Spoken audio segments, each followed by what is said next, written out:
Véritable success story de la radio Espace Guinée, les grandes gueules, détentrices des meilleurs scores radio en Guinée, de la meilleure émission talk show, a donné le créneau horaire du départ au bureau et du retour à la maison, récoltant depuis des années consécutives le titre d'émission la plus écoutée en Guinée, toutes catégories confondues. Un grand total de plus de 5 millions d'auditeurs ont été fidèles au talk show Les GG, diffusé jour après jour sur toutes les stations du réseau Adafo Média de 9h à 10h30, un exploit qui restera longtemps dans les annales de la bande FM en Guinée. Nous sommes ensemble jusqu'au port de 10h30 sur cette antenne. Vous nous regardez à la télévision depuis Farana. Vous avez bien fait de nous choisir. Merci de votre fidélité. Dans un instant, nos invités qui vont défiler au téléphone, honorable Ousmane Gawal Diallo, député UFDG à l'Assemblée nationale, monsieur Souleymane Keita, un des responsables de la communication du RPG Arc-en-Ciel, le parti au pouvoir, et Adja Rabiatou Serra Diallo, président du Conseil économique et social. Une nouvelle enquête annoncée par le procureur près le tribunal de première instance de Dixine aux fins de faire la lumière sur les 3 cas de mort enregistrés les 7 et 8 novembre en Haute-Banlieue ici à Conakry en marge d'une journée ville morte à laquelle l'opposition avait appelé. Pendant ce temps, un enregistrement audio impliquant l'épouse du leader de l'UFDG, chef de file de l'opposition guinéenne, fait raffut sur la toile et agite l'opinion. Comment réagit-on à cette actualité et que peut-on attendre de l'enquête annoncée par le procureur Sidi Souleymane Ndiaye? Nos invités, je vous l'ai annoncé depuis le début, donc vont défiler tout au long de cette émission. Et on va s'intéresser aussi à cette sortie de l'état-major des forces armées guinéennes, donc qui dénonce des allégations donc de nature à ternir l'image des forces armées guinéennes. Dans un instant, vous entendrez monsieur Aladji Selou Diallo, donc qui va réagir et qui va revenir sur cette communication. On va s'arrêter là-dessus. D'autres réactions un peu plus tard dans cette émission. Nous avons monsieur Aladji Selou Diallo, donc le directeur de la communication au ministère de la Défense. Il est en direct. Les grandes gueules. Bonjour monsieur Diallo. Je m'appelle Aladji Selou. Bien, Aladji Selou Diallo, bonjour. Non, Aladji Selou. Aladji Selou, bonjour. Oui, bonjour. Ben, on se trompe, Aladji Selou Camara, bonjour. Allez-y, Antoine. Aladji Selou, on a suivi cette communication d'hier. On a suivi cette communication d'hier venant de l'état-major de l'armée qui s'offusque contre une communication faite par les médias étrangers qui vous accuse, ou qui accuse l'armée de tirer à bout portant sur les manifestants. Pourquoi? Je pense que lorsqu'il y a mort d'homme, il ne doit pas y avoir de ping-pong. C'est-à-dire que ce n'est pas un jeu. Ce n'est pas un jeu, donc la première des choses que je dois faire, c'est de présenter mes sincères condoléances aux familles des personnes qui ont perdu la vie au cours de ces malheureux événements. Et je crois que le rôle de la presse en ce moment, il est crucial. Nous devons, en tant que journalistes, comme des médias, en tant que chambre des médias, faire très attention à ce que nous disons, faire très attention à ce que nous écrivons, parce que nous ne sommes pas là pour allumer le feu, en fait. Voilà. Nous ne sommes pas là pour... Qu'est-ce qui a fâché l'état-major de l'armée, M. Aladji Selou? Qu'est-ce qui vous fâche? Non, nous ne sommes pas fâchés. Nous ne sommes pas du tout. Qu'est-ce qui n'est pas fondé? Pourquoi ce communiqué? Vous parlez de correspondants de presse donc, qui feraient des allégations de nature à ternir l'image des forces armées. Oui, parce que l'image, vous savez, il y a une confusion totale en Guinée, je pense. Il y a une confusion parce qu'on confond l'armée en tant qu'institution à tout. L'armée n'est pas chargée de maintenir l'ordre public. L'armée est chargée de sécuriser le territoire guinéen. C'est ça le rôle régalien de l'armée. L'armée n'est pas chargée du maintien d'ordre. L'armée ne participe pas au maintien d'ordre. Vous ne répondez pas aux questions qu'on vous pose. Dans ce papier, qui est-ce que vous indexez concrètement? Est-ce RFI qui aurait fait un papier qui ne vous aurait pas plu? Et qu'est-ce qui a été dit qui n'est pas fondé? En fait, j'ai lu dans la presse internationale... Laquelle des presses? Que l'armée guinéenne a tiré sur des citoyens. Mais quelle preuve a-t-on que l'armée a tiré sur des citoyens guinéens? Quelle preuve a-t-on? Comment peut-on affirmer? Comment un journaliste professionnel qui n'a pas assisté à une scène de crime peut accuser une institution d'avoir commis ce crime? Comment est-ce possible? Il a cité nos confrères des RFI ont plutôt cité des témoins et rapporté les propos des familles des victimes. Oui, si des propos ont été rapportés d'un côté, le journalisme permet aussi d'aller vers l'autre partie pour l'entendre. Je pense que c'est le b.a.-ba du métier. On aurait pu nous entendre. Parce que ce qui est clair, c'est que lorsqu'il y a manifestation, l'armée est consignée. Les militaires sont interdits de sortir des casernes. Oui, vous avez, c'est votre argument que vous développez depuis. Non, mais je veux vous dire, c'est ce qu'on entend. Vous avez même fait un communiqué. On ne l'entend pas. Oui, on agit. je comprends, Aladji Selou. Laissez-moi poser ma question. Vous avez même fait, l'état-major a même publié un communiqué dans ce sens pour dégager la responsabilité des forces armées de tout ce qui arrive à l'occasion des opérations de maintien d'ordre. Mais ce n'est pas la première fois, je finis s'il vous plaît, ce n'est pas la première fois que des militaires sont accusés d'avoir tiré à balles réelles. Non, il y a quand même ce rapport. Il y a ce rapport. Non, je n'accuse pas, monsieur Camara. Je dis qu'il y a je cite ce rapport. On accuse les militaires. Bien. Non, mais je fais référence au dernier rapport d'Amnesty International. Je crois qu'un bureau local est ici. L'Amnesty parle d'une vidéo dans laquelle des militaires, des bérets rouges auraient été identifiés. La vidéo n'est pas datée, elle n'est pas authentifiée. Amnesty parle des vidéos authentifiées. Mais c'est authentifié par qui? Justement par ses services. Par ses services, certainement. Donc, un service peut s'asseoir sans contrepartie, accuser et ne pas donner la possibilité d'une contre-expertise.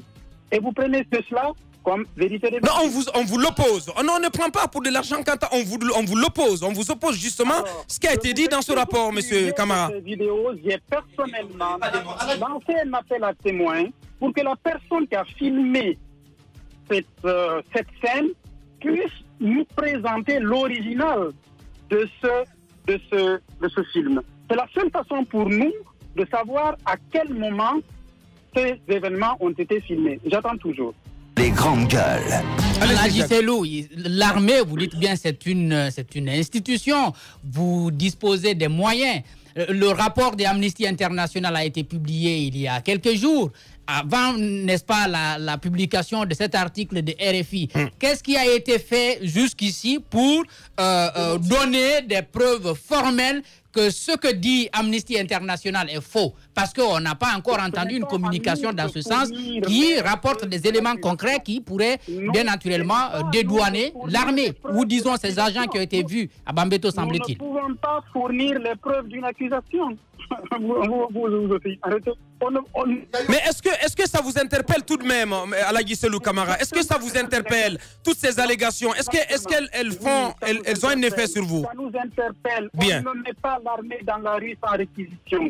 Ça nous interpelle. Voilà pourquoi, avant les événements, nous publions les communiqués pour rappeler aux militaires, pour rappeler aux chefs militaires qu'ils doivent consigner les militaires dans les casernes. Et il y a des vérifications qui sont faites si les militaires sont consignés, si ce que le chef d'état-major général des armées demande est respecté dans les casernes et dans les différentes garnisons. Bien, Aladji Selou Camara du ministère de la Défense en direct dans cette émission. Oui. Aladji Selou, ce ne sont pas les premières accusations. Avant l'article de RFI et le rapport de Amnesty International, il y a des témoins qui nous ont rapporté du côté de Bambeto et des images également qui ont circulé sur les réseaux sociaux. Un béret rouge identifié qui a été vu dans un véhicule du côté du rond-point de Bambeto également qui ferait des tirs à balles réelles. Et que répondez-vous à toutes ces allégations? Quand même, ce sont des allégations qui deviennent récurrentes. Ce n'est pas compliqué. Lorsqu'on dit allégation, restons dans le cadre de l'allégation parce que le français est très simple. Il n'est pas compliqué. Ce sont des allégations, ce ne sont pas des preuves. Moi, je veux bien qu'on m'apporte les preuves parce que c'est facile avec la technologie aujourd'hui. Lorsque vous filmez, lorsque vous faites une photo avec les téléphones d'aujourd'hui, mais c'est daté, montrez-nous ça. ça va nous aider nous-mêmes à enquêter. Parce que vous savez, il n'y a pas plusieurs corps dans l'armée guinéenne qui portent des bérets rouges. Donc c'est facile à comprendre et c'est facile à faire. Lorsque ces images ont circulé, moi j'ai appelé pour m'informer, pour m'assurer de ce qui se passe. J'ai appelé certains responsables qui sont chargés de gérer justement ceux qui sont habilités à porter des bérets rouges en Guinée. Parce que vous savez, quelqu'un peut porter un béret rouge en Guinée alors qu'il n'est pas autorisé à porter ce béret rouge. Il faut bien comprendre cela aussi. Les bérets rouges sont portés par des... Mais si cela est possible, Alagi Selou. Non, mais si cela est possible, c'est extrêmement grave. Ce que vous dites ce matin, quelqu'un peut porter le béret rouge alors qu'il ne relève pas de l'armée. Comment est-ce possible, Alagi Selou? Vous le savez très bien que lorsque des gens opèrent, ici on a arrêté plusieurs bandits qui opèrent avec des tenues militaires. C'est pourquoi on a interdit, depuis que l'usine militaire commence à fonctionner au Camp Al-Fayaya, on a interdit l'importation de tenues militaires en Guinée. Et vous savez que les commerçants importent, vous le savez très bien, vous êtes en Guinée comme moi, vous le savez. Alagi Selou, camarade du ministère de la Défense en direct. Dernière question, mon frère. C'est par rapport aux vidéos, à vous écouter, on a l'impression que vous attendez qu'on vous dise si ces images sont réelles ou pas. Est-ce que vous disposez des choses? Parce que souvent, en période de crise, effectivement, il y a pas mal d'images qui circulent. De quoi est-ce que vous disposez pour authentifier ces images? Est-ce que vous menez une contre-enquête? Effectivement, je vous ai dit personnellement, vous savez, moi je ne suis pas militaire, mais je suis chargé des relations publiques de l'armée. Des armées, c'est-à-dire je dois déjà protéger l'image de l'armée. Je veux que cette armée soit une armée modèle. Elle est en train de le devenir. Donc tout ce qui touche à l'image de cette armée touche moi à mon travail. Lorsque l'armée est accusée de genre, si c'est réel, ça veut dire que mon travail n'est pas en train d'être bien fait. Et c'est pourquoi je prends moi-même les devants lorsqu'il y a, parce que je suis sur les réseaux sociaux comme tout le monde, je cherche à comprendre. Et lorsque je cherche à comprendre, je mène des enquêtes. J'interroge ceux qui gèrent directement les militaires. Moi, je ne suis pas militaire, je ne suis pas commandant d'unité, je ne gère pas une unité, mais ceux qui gèrent les unités, je les appelle pour m'informer. Et je pense qu'à ce niveau, des dispositions sont prises pour interdire totalement et complètement aux militaires de sortir lorsqu'il y a des manifestations. Ça, c'est totalement interdit. D'accord, nous comprenons, vous êtes un civil. Vous n'êtes pas militaire, donc vous n'êtes pas souvent sur le terrain. Et nous qui y sommes, on sait souvent ce qui s'y passe. Alagi Selou. La dernière question peut-être, c'est par rapport à la saisie de la HAC, par rapport à cette situation. C'est quoi la suite des événements? Vous portez plainte contre qui? RFI ou Mokhtar Ba? Je ne suis pas d'accord avec vous. Je n'ai pas dit que je ne suis pas sur le terrain. Je gère ma direction à une trentaine de journalistes qui sont déployés lorsqu'il y a des manifestants. Lorsqu'il y a des manifestations, j'ai des journalistes qui sont déployés sur le terrain, tout comme vous. Donc on me remonte toutes les informations. Je ne suis pas personnellement sur le terrain, mais j'ai des gens comme vous sur le terrain. Dans tous les cas, je ne vous ai jamais vu sur le terrain. C'est quoi la suite des événements à la HAC? Contre RFI ou contre Mokhtar Ba, la plainte? Il y a une plainte à la HAC? On nous a appris que vous avez saisi la HAC, l'état-major. Le journaliste ne dit pas on, le journaliste a l'information. Bien, donc ça reste à vérifier. À moins que vous ne la démentiez, l'information. Tout ça reste à vérifier. On a compris, hein, c'était Alagi Selou Camara de la communication du ministère de la Défense. Merci Alagi Selou, merci d'avoir répondu à nos questions ce matin. L'information et des relations publiques. Bien, directeur de l'information et des relations publiques du ministère de la Défense. Politiciens véreux, fonctionnaires corrompus, promoteurs immobiliers voyous, justice passive. La Guinée devient-elle mafieuse? Les grandes gueules d'Adafo Média ne lavent pas plus blanc, mais vous permettent de défendre votre pays en vous informant. Avec les grandes gueules d'Adafo Média, dénoncez les turpitudes, nous garantissons le secret des sources. Envoyez vos documents à espacefmguinée.info, rubrique Contact. Les grandes gueules d'Adafo Média ou le socle de la liberté d'expression en Guinée. À venir, nos invités qui vont se relayer dans cette émission. Dans la deuxième partie, honorable Ousmane Gawal Diallo, député UFDG à l'Assemblée nationale, M. Suleiman Keta du RPG Arc-en-Ciel et Adjara Biatou Serra Diallo, président du Conseil économique et social, qui vont prendre la parole dans la deuxième partie de cette émission. Il reste 3 minutes, Mohamed Marra. On a écouté Alagi Selou Camara. Je suis étonné déjà, qu'il ne sache même pas que son ministre en personne a appelé la présidente de la HAC pour se plaindre, pour porter plainte contre le journaliste de RFI. Je suis étonné. Et il a fait dans de la diversion à la Selou, mais c'est aussi de la communication. Seulement, la question qui reste posée aujourd'hui, oui ou non, y a-t-il eu des hommes en uniforme et probablement des militaires, comme l'a affirmé RFI, qui ont tiré sur des jeunes?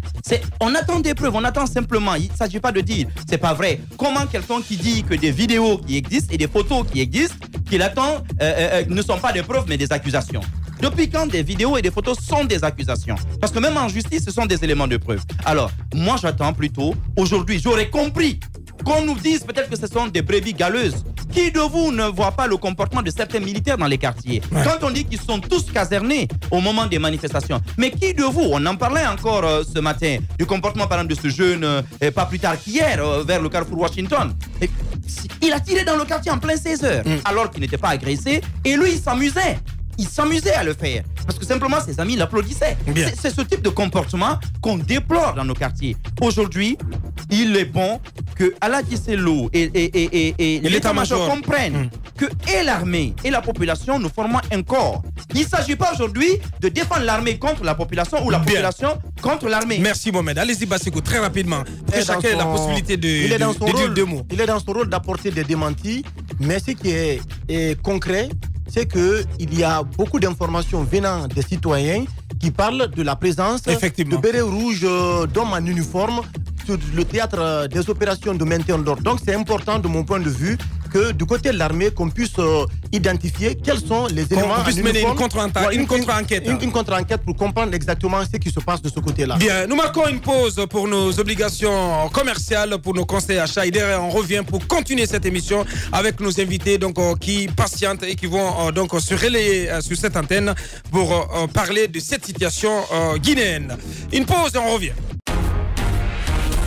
Véritable success story de la radio Espace Guinée, les grandes gueules, détentrices des meilleurs scores radio en Guinée, de la meilleure émission talk show, a donné le créneau horaire du départ au bureau et du retour à la maison, récoltant depuis des années consécutives le titre d'émission la plus écoutée en Guinée, toutes catégories confondues. Un grand total de plus de 5 millions d'auditeurs ont été fidèles au talk show Les GG, diffusé jour après jour sur toutes les stations du réseau Adafo Média de 9h à 10h30, un exploit qui restera longtemps dans les annales de la bande FM en Guinée.